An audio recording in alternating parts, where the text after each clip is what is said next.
I think grief is also personal. Yeah, grief is personal. Each person experiences it in their own way. Yeah, right? like other mental health phenomena. Grief, it is something that we process differently.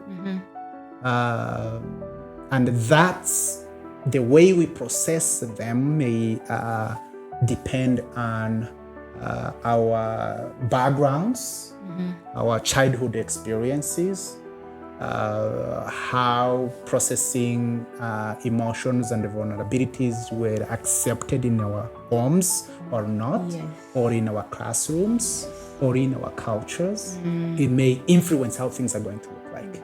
Okay, it may also depend on the system that is around you. Are the people going to see you as weak because you you're crying that your boyfriend or your girlfriend left you, person betrayed you. Yeah. If people, that people are going to tell you, the shoes do not match, leave it, take a new one. If you're in a market, you shouldn't cry that one pair of shoes isn't fitting you. There's so many fish in the sea. So that example. So there's so many. If you don't catch that one, try another one. There's so many options that you're even going to get a better one. And that's the narrative. So when you are in that environment, it's going to be hard, right? And how you're going to process it, whether you're going to internalize it or not. Or in situations when maybe even live with the perpetrator. Right? Now that is interesting because if we now talk about navigating through grief, okay, how do you deal with it? How do you overcome it? I know that first unit, when I was learning about grief for the first time, I was taught about understanding the different stages. There is the denial, the anger parts, the bargaining, the acceptance, and all those stages. Those are the first steps. But practically speaking, how do you navigate those losses? Whether it is a loss that happened a while ago, or if it is a loss that you are experiencing right now. As maybe you are on campus, you are in your room, you just receive a text that we have seen your person with this other person. Or your person is sending you a text telling you, I don't think that's we're gonna work out. It's better if everybody goes their own way. Or you are in school, you get a call from home, so and so has passed. You see? Or even right then there's a friend who has passed. How do you deal with that? How do you navigate through it? Since firstly, we understand that it is such a complex feeling to deal with. First, when talking about stages of grief, first you may wonder about that wording itself. Stages. Stages, when it comes to stages, there is something good about that framework and that model, which is the original model of grief. It's kind of shows some of the different experiences people may have in their healing journeys. But where the limitations of that, what you said about the denial and every other steps that you named, is first that stages may imply that you move on from from 1 to 2 to 3 to 4 and 5 and then you're done. And sometimes I've seen people kind of being frustrated that they thought they had recovered And how come that I'm experiencing this again? And they feel like they are again on stage 1. Yeah. So I just wanted to name that grief do not necessarily go through a linear process. And I want to tell people listening to us that whatever you're feeling right now, it doesn't matter if last year you were feeling like, okay, now I've moved on. It's all good. Yeah. And now you are on that stage of feeling like, I have a question I could have asked that person, right? I have something else I should have talked about. Or you starting to feel guilt that maybe what it is really bad that I did that thing. Yeah. I am the source of these experiences. Yes. And you had in that process, actually the process we are talking about, it simply means that something happens. Let's say it is a relationship, there's a diagnosis, a doctor says, you have this illness. Yeah. And you start to avoid. You kind of, no. You don't want to talk about it. It is not. It can't be. It can't be. Yeah. Or the relationship, someone like, okay, it's been great. And you and I, it's over. Peace. And you like, no, hold on. You're just a little bit confused, right? Or hear someone saying, okay, they tell you, okay, your family member, I hope no one experienced this, just died in an accident. And your brain is wired in a way that it is going to protect you as a defense mechanism. It's going to act as if whatever you heard is a fake news. Okay. Right? So that is the stage of avoidance that we have. But then moving from that avoidance, then you start to kind of like the truth actually. It is true. It's true. It's really happened. And that anger that will come, or that frustrations or whatever is going to be there, that's kind of like the stage 2, going to have that anger.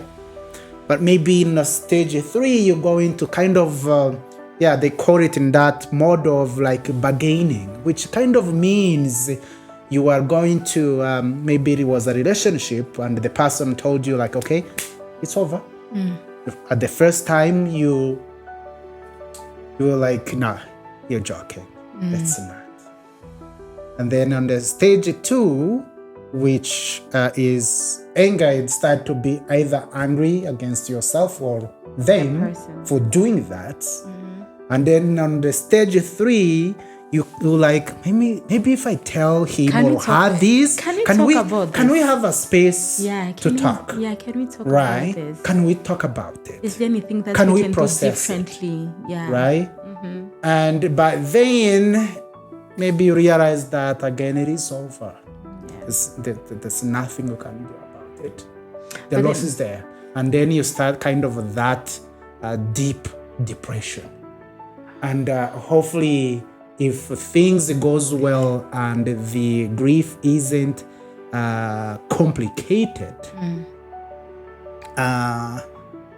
maybe it is going to lead to acceptance and move on. But again, the reality can be different. You could be at the stage where you feel like you have accepted. It's been a year, and now you're feeling after a year, and you feel like you have accepted that it's over. Then you feel like, how I wish I could speak with him. But then this was my concern. Like, you can be at acceptance, and then all of a sudden it's like you are back to stage 1 again. Yeah. Which I think personally, the way that you say it, theoretically, we talk about stages. You finish here, you move, you finish, you move. But in life, that's not how it happens. Yeah. You know, if I can take my personal example, like I have come to peace that I have lost certain loved ones. Like, yes, they are gone. I would never see them. It's done. But then one morning, one evening, I will miss them so much. Yeah. And it's like I am again at that denial stage. Like, I really can't believe that this person is no longer there. Maybe it is just like some bad dream, some bad joke, and then go through it again and again. And it's like, it's not really linear. Yeah, what it means, your memory is with you. Okay? And the triggers and the cues in the environment, there are too many. Oh, yeah, okay? Those ones. So the memories are there, and with the right cues, you will go back to the preliminary stages of your grief.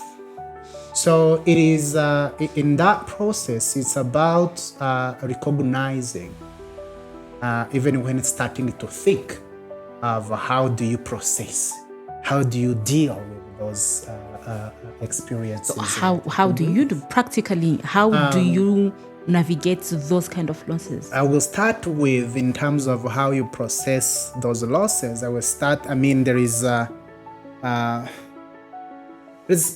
we need to stop with or focus on what we see in our daily life, right? And maybe not even complicated. Okay. When you lose, when someone loses their family member or a loved one or a friend,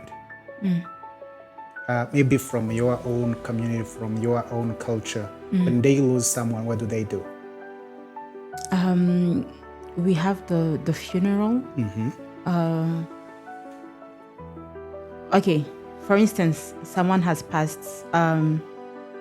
If it's at the hospital, they have to call the family members and to inform them. Okay, you take the corpse, you take it to the mortuary. People come home. The first thing that we do, you open the doors. And let me stop you a little bit. You excuse me. Then think where you are right now. Think about the university student. The university student is not there. Like sometimes, whether it is because of the visa, maybe this person is even maybe a refugee. They are not allowed. You go and it's over. Right? You exit the country. You go not coming back. Okay. Maybe you do not have that money to pay for transportation. Maybe you are in exams. The university says, no, you're not going to go. And if you go, you're going to fail. And maybe if you are on a scholarship, now there's so much of implications that's going to influence the factor that's okay, if I go home, I lost my parent, my mom or my father or grandpa, but I have siblings.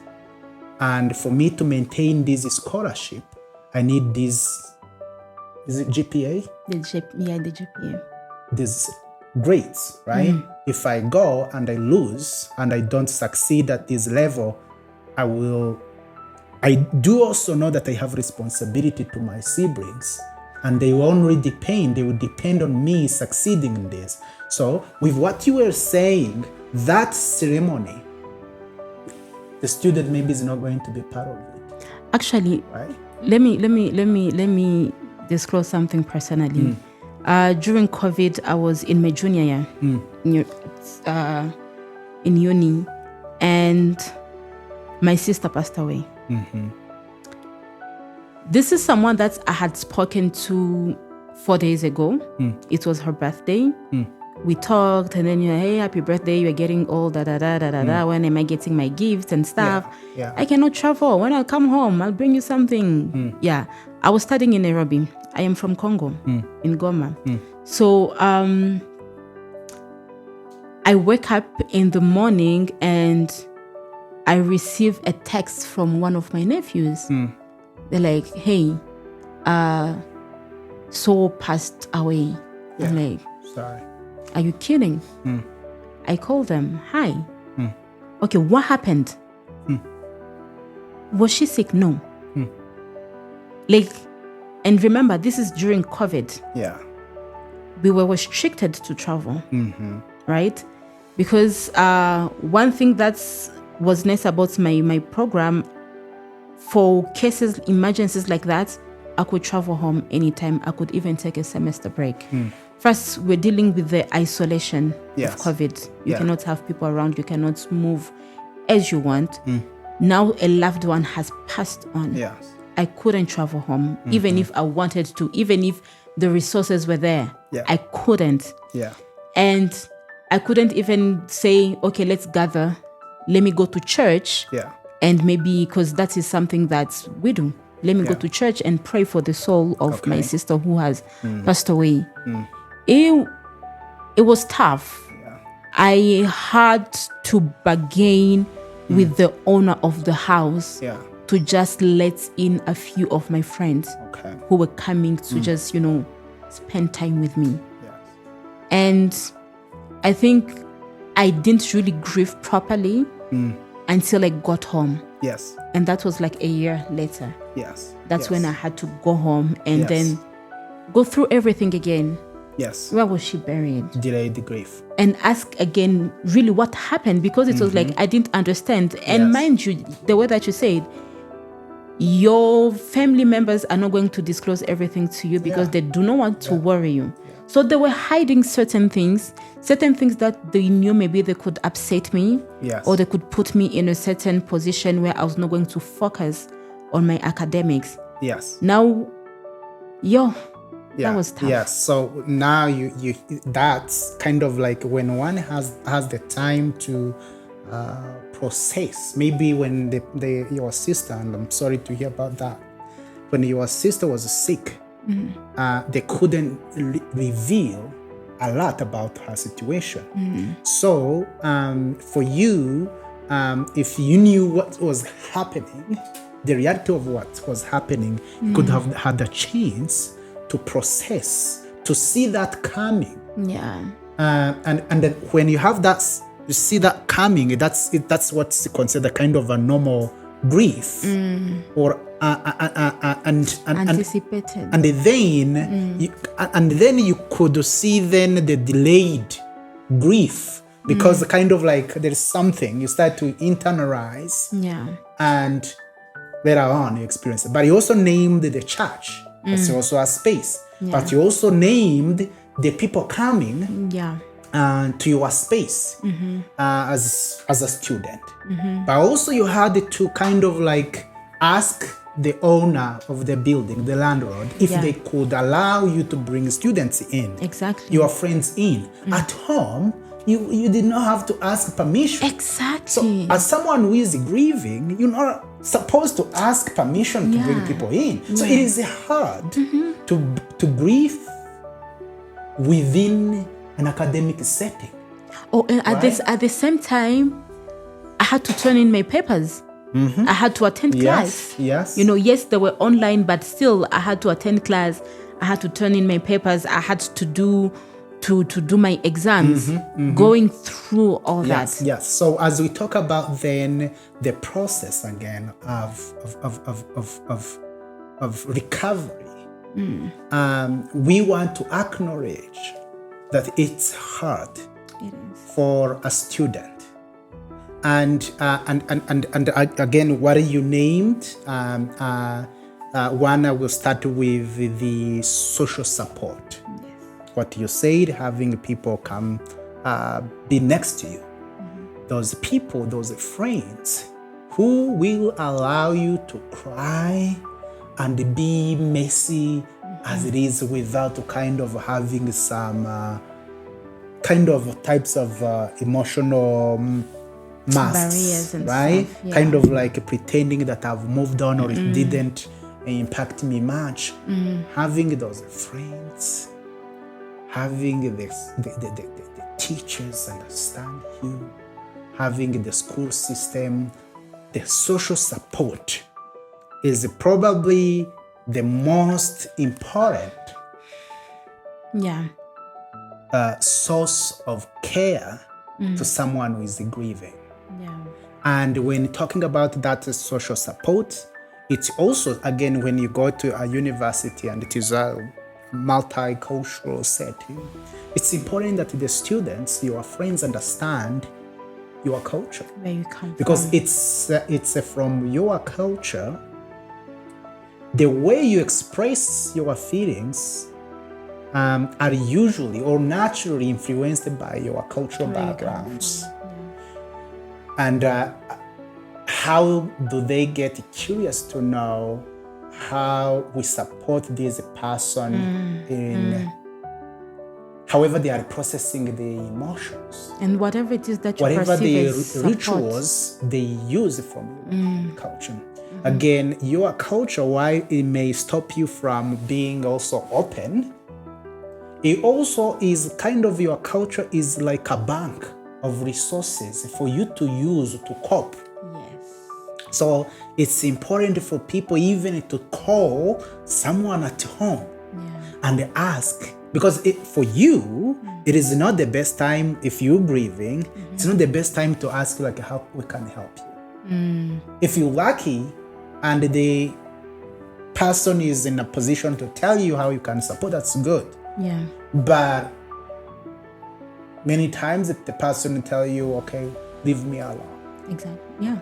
Or tell you, I'm okay. It's okay, I'm right? okay. So connecting with the grieving family at large, whether it is the teacher or it is the support team at the university or is the student as close friends, and to kind of understand how best can we support this person from this particular culture, from this particular community, and also being aware of the vulnerability factors influencing what they are seeing. And that's another thing, confidentiality.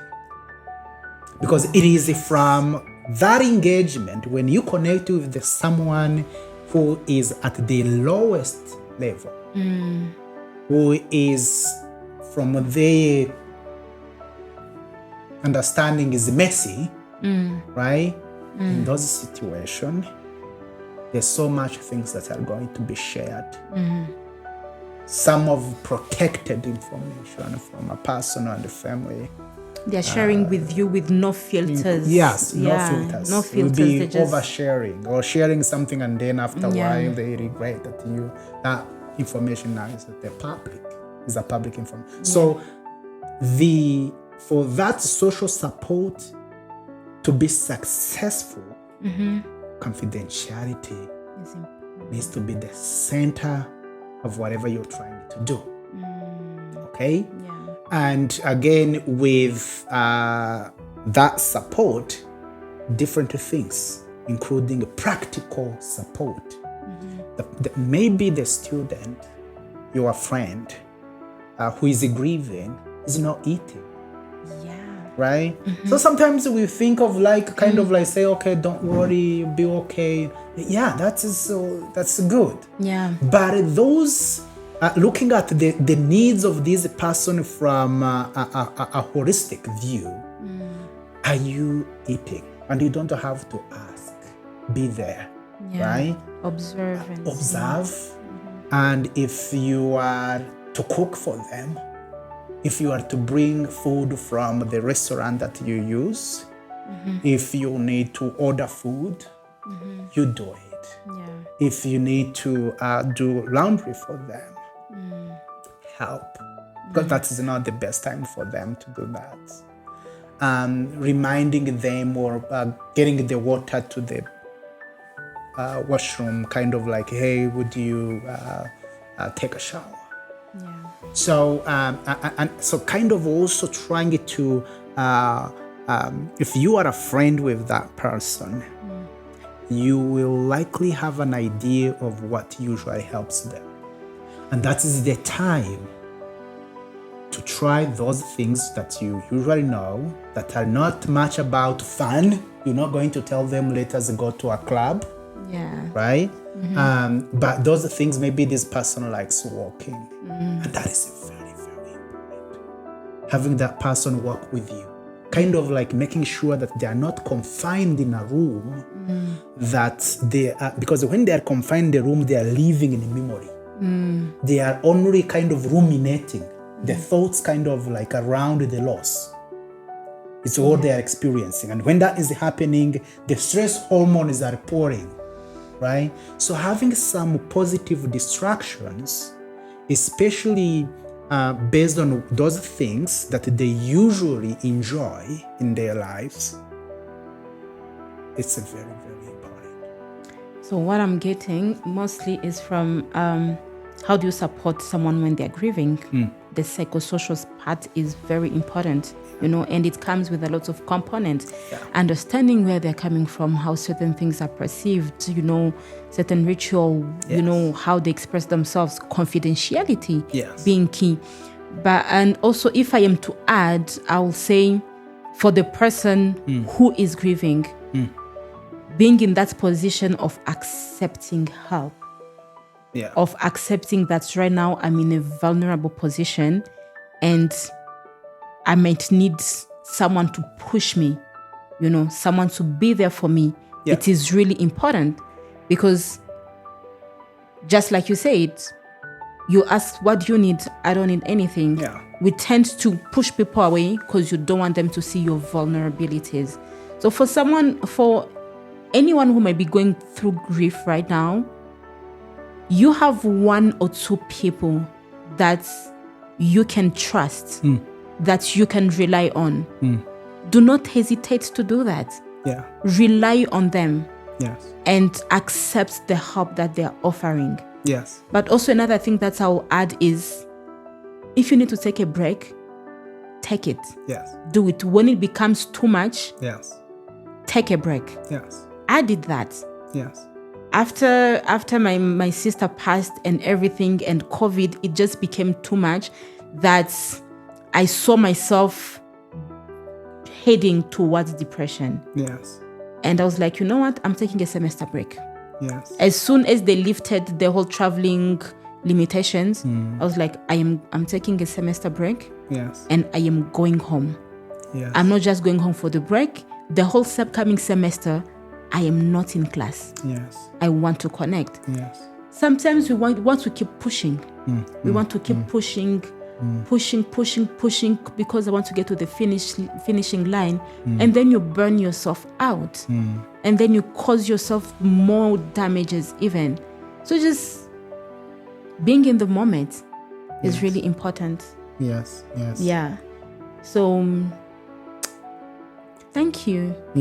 Thank you for coming, for sharing with us. And I really hope that anyone who comes across this video has learned one or two things. They might be themselves going through grief, or they know someone who's going through grief. And I hope that it has been helpful to listen to us having this conversation. It can be hard. It can be hard. And even when the person is not accepting help, we need not to judge them, right?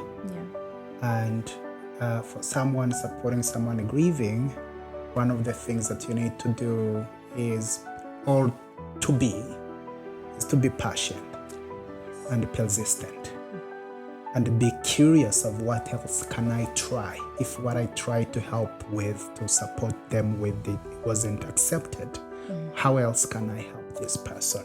Okay. But also, as we conclude, I also want to say that sometimes things will be too heavy, will be extremely painful, and you will not have anyone to trust. and maybe you not trust the school system will support you or will keep confidential the information that you are sharing, or maybe you worry that they will consider you as weak and not deserving the scholarships or the university, or they can start to judge you based on the emotional vulnerabilities that they are aware of from your experiences. I want to share that why it's also hard to seek help in anywhere. It's even harder to seek help from professionals, strangers that you never met, and now they are welcoming you in their space. This conversation with you has been thought-provoking, because if we keep on going, I feel like there's so much that can be discussed and shared around grief, Now, as we are concluding, what are your any final thoughts, any final comment for our general audience that is watching us, and specifically to students in universities right now who might be going through grief, who might be dealing with it? Yes, any final comment? Well, grief is and it can be messy. Oh, yes. Right? And whatever happens, you may hate yourself. You may hate others. You may be angry at yourself. You may feel guilt. You may direct the anger to God. Oh, yeah. There's so many things. Yeah. May affect your ability to function in your classes, in your work environment, in your family. But I want to say that whatever happens, you're still a beautiful human. In most of the stages of grief, one that is kind of preceding the moving on is depression. So, and depression is then you're at the worst. Yep. And in this conventional model of grief, depression is preceding the final stage, acceptance, which means when you are feeling at your lowest, don't remain there. Don't remain there. But what I want to say there is that you are almost at the stage where things are going to be better. Even if you're feeling at the lowest, it shows that something is processing. You're not stuck as you may feel.